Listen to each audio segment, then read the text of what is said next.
Abag po sa Biblia yon, kapatid. Ang mga lingkod ng Diyos, hindi nabubuhay by chance. Hindi swerte-swerte ang buhay ng lingkod ng Diyos.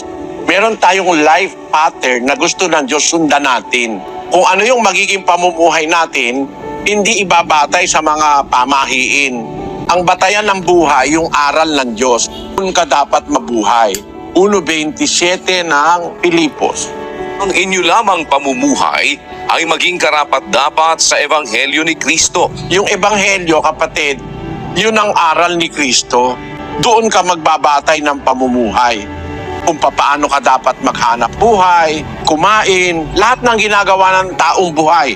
Sasalita, nagdadamit, nasa Ebanghelyo lahat yan. Pati nga ang pananamit nasa Ebanghelyo. Lalo na sa babae, sabi doon sa 2 ng unang Timoteo, ang mga babae gagayak ng mahinhing damit. So pati sa pananamit, mayroong batas ang Diyos sa Ebanghelyo.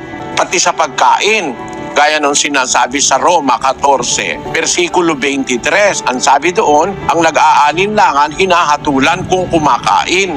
Sapagkat hindi siya kumakain sa pananampalataya. At anumang hindi sa pananampalataya, kasalanan. Kaya kapatid, pagka kakain ka, dapat ayon sa pananampalataya sa Ebanghelyo. Magdadamit ka, mag-aasawa ka, magpapalaki ka ng anak, dapat ayon sa Ebanghelyo. Yun ang pamumuhay Kristiyano. Bawal sa atin ang maniwala sa pamahiin. Yung sinasabi nila, pag nagwalis ka ng gabi, lalabas ang swerte. Wala naman ikaw mawawala kung maniwala ka. Maraming mawawala. Mawawala ang kaligtasan mo kasi hindi ka sumusunod sa Diyos. Basahin natin ang Deuteronomio, Kapitulo 18, versikulo 10. Huwag makakasumpong sa iyo ng sinumang nagpaparaan sa apoy ng kaniyang anak na lalaki o babae, o nanghuhula, o nagmamasid ng mga pamahiin, o engkantador, o manggagaway. Sapagkat ang sabi sa 12, Sapagkat sinumang gumagawa ng mga bagay na ito ay karumal-dumal sa Panginoon. karumal-dumal sa Diyos yan. Bawal ng Diyos yan. Tapos sabi, pampaswerte raw, totoo yun, kapatid.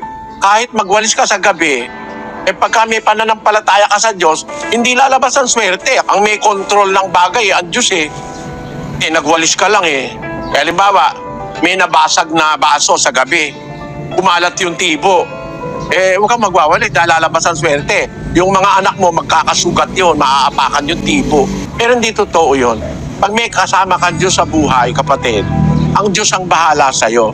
Hindi ka niya papabayaan. Basta meron kang pananampalataya.